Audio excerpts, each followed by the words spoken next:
Isang superstar na naman target ng Los Angeles Lakers. Phoenix Suns, problemado na. Pag-usapan natin yan mga buddy.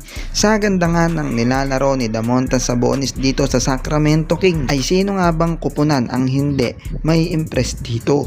At dahil nga dyan mga buddy ay may lumabas na rumors na isa rin daw si Sabonis sa nasa radar ngayon ng Los Angeles Lakers.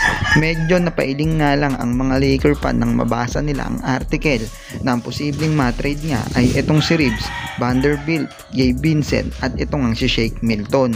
Okay naman daw ang tandem ni Reeves at Luka Doncic, kaya mahirap daw bitawan itong si Austin Reeves para kay Sabonis. Ang isa namang paraan ng Lakers para makumbinse itong si Sabonis ay kung itong si LeBron James sa kanyang contract extension ay medyo magpapababa ng kanyang kontrata.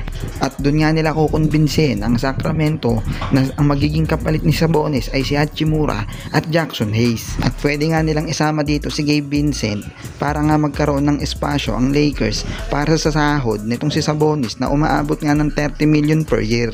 Halo man ang reaksyon ng marami ay maganda rin talagang makuha ng Lakers itong si Sabonis dahil alam naman natin na si Reeves at Luka Doncic na ang posibleng sunod na superstar duo sa LA.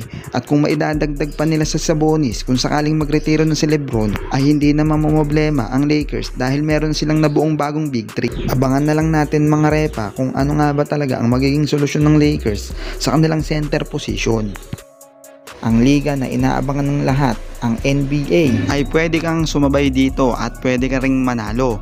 Ilalagay ko nga sa comment section ng link ng tutorial para masubukan mo ang iyong swerte. Huwag mo ring kalimutan gamitin ang promo code na nasa comment section para makuha ang first deposit bonus. Samantala mga repa, ang Phoenix Suns nga ay kahit panalo kanina ay talagang problemado pa rin sa kanilang standing dahil nasa pang 11 position nga sila dito sa Western, kung saan yung number 10 itong Dallas, number 9 ang Kings, number 8 ang Clippers at 6-7 Warriors at Timberwolves. Talagang pipilitin ng Phoenix Suns na makapasok man lang sa play-in. Yun nga lang mga repa ay magaganda rin ang standing ng mga teams dito sa West na kailangan nilang habulin. Ang Phoenix Suns nga ang isa sa may pinakamahal na Big 3 sa NBA ngayon. Sa pangalan nga yan ni Booker, KD at nitong si Bradley Beal. Pero si KD lang talaga ang nakikitaan na talagang nagbubuhat ng team. Dahil nga sa pagkakataon na ito ay mukhang mapapaisip na si KD na ituloy na ang pag-alis sa susunod na season dito sa kupunan ng Phoenix. Pero kayo mga buddy, ano nga ba ang masasabi nyo sa ating video ngayon? I-comment nyo lamang ang inyong reaksyon. Maraming salamat.